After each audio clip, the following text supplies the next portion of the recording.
नमस्कार दोस्तों, स्वागत है आपका फाइनेंशियल विद्या यूट्यूब चैनल पर, जहां हम बात करते हैं सिंपल लैंग्वेज में personal finance, saving, investment, banking और पैसों से जुड़े हुए एक रियल सॉल्यूशन शेयर करते हैं जो कि आपकी एक पर्सनल लाइफ में काम आते हैं। और आज का टॉपिक है हमारा 50-30-20 rule explain in Hindi salary planning formula. जो हमारी सैलरी आती है महीने की, उस सैलरी के बारे में हमने इसमें डिस्कशन किया कि उस सैलरी को हम कैसे बचा पाते हैं। और जो 50-30 का जो रूल है, उस रूल के अकॉर्डिंग जो है हम सैलरी को कैसे अपनी सेविंग्स कर पाएंगे।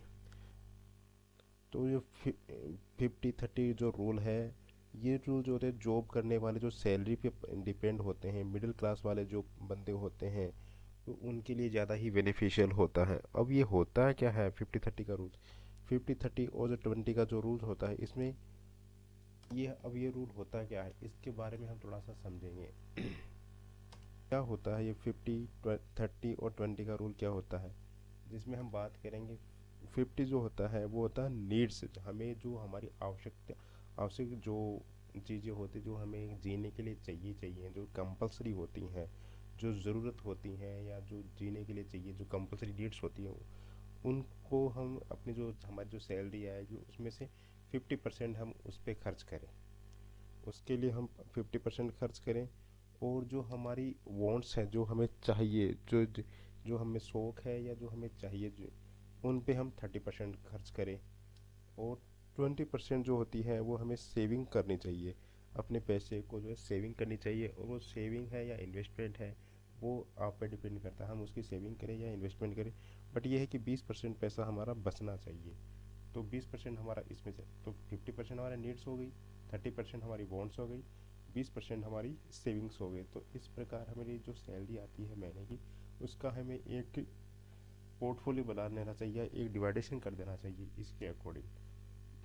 अब रियल लाइफ में हम समझते हैं कि जो हमारी सैलरी है उसको हम कैसे डिवाइड करें। जैसे एक हमने ये लिया है कि हमारी 40,000 सैलरी आ रही है, फॉर एग्जांपल के लिए कैश इन हैंड की बात कर रहे हैं, नहीं कि हम सीटीसी की बात करें। तो इसका हम 50% निकालेंगे, तो 50% कितना होगा, 20,000 रुपये। तो 20,000 रुपये हमें हमारे जो है महीने के जो खर्चे होते हैं वहाँ पे हमें एक्सपेंड करना चाहिए, वहाँ पे हमें लगाना चाहिए। और 30% हमें वहाँ लगाना चाहिए जहाँ हम चाहते हैं कि हमारे कुछ असेट बन जाए, या हमें उस चीज़ का शौक हो, या कुछ एक्स्ट्रा हम कुछ करना चाहें कि उसकी हम पहले से प्लानिंग करके बैठें कि हमें अब की बार ये वाला जो मैटर है अपना क्लोज करना है, या हमें ये एसेट जो है ख़रीदनी है, या है ये हमें जो परचेज़ करनी है, जो भी है अपनी होम थिंग्स के लिए मान लो, या फिर और कोई एजुकेशन वगैरह, या हम कोई पढ़ाई वगैरह करना चाहते हैं, तो उस पर हम खर्च कर सकते हैं जो हमें वांट्स हम चाहते हैं करना। और 20% हमें सेविंग्स करनी चाहिए।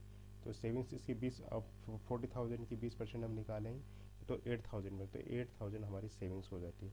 अब सेविंग, हम एक साल के लिए हम सेविंग करते हैं, मान लो 8,000 हम सेविंग्स लेके चल रहे हैं कि 40,000 हमारी सैलरी है एक साल के लिए, और एक साल तक हम जो है 8,000 रुपये हर महीने बचा रहे हैं, तो हमारे एक साल में 96,000 हमारे पैसे बन जाते हैं।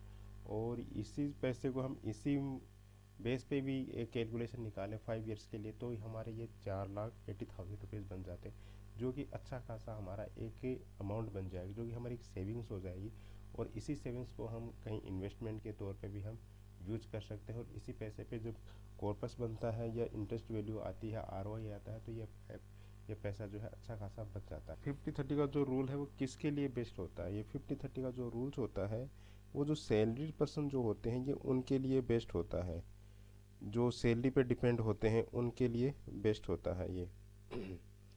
जो बिगिनर्स होते हैं, जो जिनके एक सिंगल इनकम पे डिपेंड होते हैं, ये उनके लिए ज़्यादा सही होता है कि जिनकी एक ही इनकम आ रही, सिंगल इनकम आ रही है, उन पे ज़्यादा सही होता है कि आई मीन कि उनके पास पैसा ज़्यादा आता नहीं, तो सो दैट उनको पैसा बचाना ही पड़ेगा।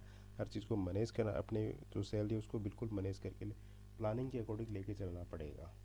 अब इसमें कॉमन मिस्टेक्स क्या होती हैं कि ये काम कर पाएँ नहीं कर पाएँ। इसमें कॉमन मिस्टेक्स ये होती है कि वांट्स टू नीड्स, जो अपनी वांट्स हैं, जिस जो हम चाहते हैं, उस जो हमारी चाहत है उसको हमें नीड्स नहीं बनाना चाहिए।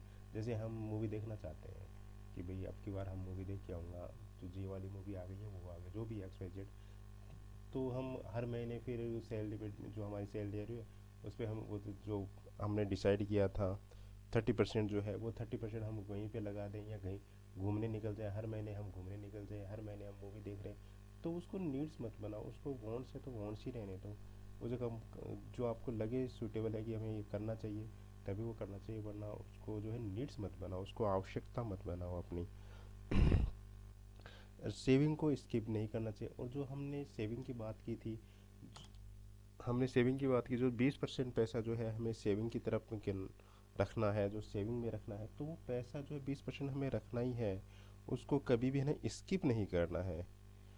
कभी भी जो अपने क्रेडिट कार्ड्स वगैरह जो हैं उनको, उनकी जो लाइबिलिटीज़ कभी भी क्रिएट नहीं करनी है, उनकी जो लाइबिलिटीज़ है उसको बढ़ाना नहीं है हमें।